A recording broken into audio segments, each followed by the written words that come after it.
friends, welcome to KPB Coding Hub.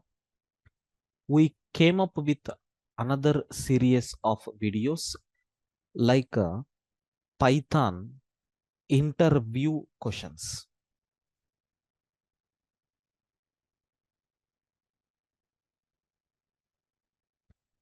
In this Python interview questions videos, we are going to see what are the different types of questions that you may get in the interviews with respect to Python. Almost we are planning for 100 plus videos for this. In every video, we are going to explain one question and what is the answer for that question. Like if you are getting this question in the interview, how you can able to answer to that question. Parallelly, along with the executable code, we will show you the proof, the answer for that question. Whenever you are going for the interview, better to refer these videos. Almost every video will be with around 2 to 3 minutes, because a short question along with one or two lines of answer and then one small executable program. These things we are going to cover in this interview questions. Now, as a part of this, I don't want to delay, just directly we will go to the first question.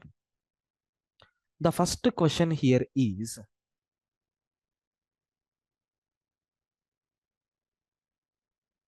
what is mean by statically typed programming language? What is mean by statically typed programming language? In short form, STPL. What is mean by statically typed programming language? Very simple. Generally, when we are implementing any program, compulsory you need to identify the types of the data which we are using, and we have to fix that type in the program. Okay, same thing here also. Before using any variable, or any object in the program, in advance, if we are declaring the type of the data in the program, then it is called as statically typed programming language. Such type of programming languages will comes under statically typed programming languages. Example for these type of programming languages, you can say C language, because if you want to perform addition of two numbers, is those two numbers are integer type of data or floating point type of data, that we are going to fix in the advance, right? Hence it comes under statically typed. C++, it is also statically typed. Java, it is also statically typed. Like these are the examples for statically typed programming languages. I want to show you with the help of one simple example program. Okay, let us take, I am taking a Java program, because we know this Java is nothing but statically typed programming language. That's why I am taking a simple Java program and I am declaring x is equal to 311, and we are trying to print the value of x. What output we will get? Successfully the code is going to compile fine. If you want, you can see. And if you run the program, the output what we are getting is 311.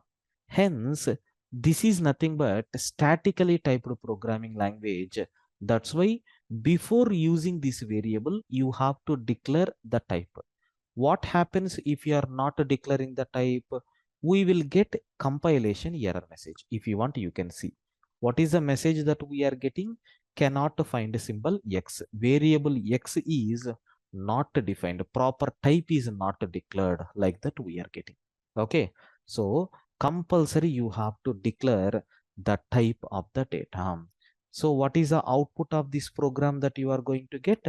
311. Same program, if you are not declaring the type, what is the output that we are going to get for this? It will raise error message. Okay, so this concept is called as what? Statically typed programming languages. Okay, this type of languages are called as what? Statically typed programming language. Final summary: so before using any variable, compulsory we have to declare the type of the data that we are using in the program. Such type of languages are called as what? Statically typed programming languages. Okay, right, sir. Thank you.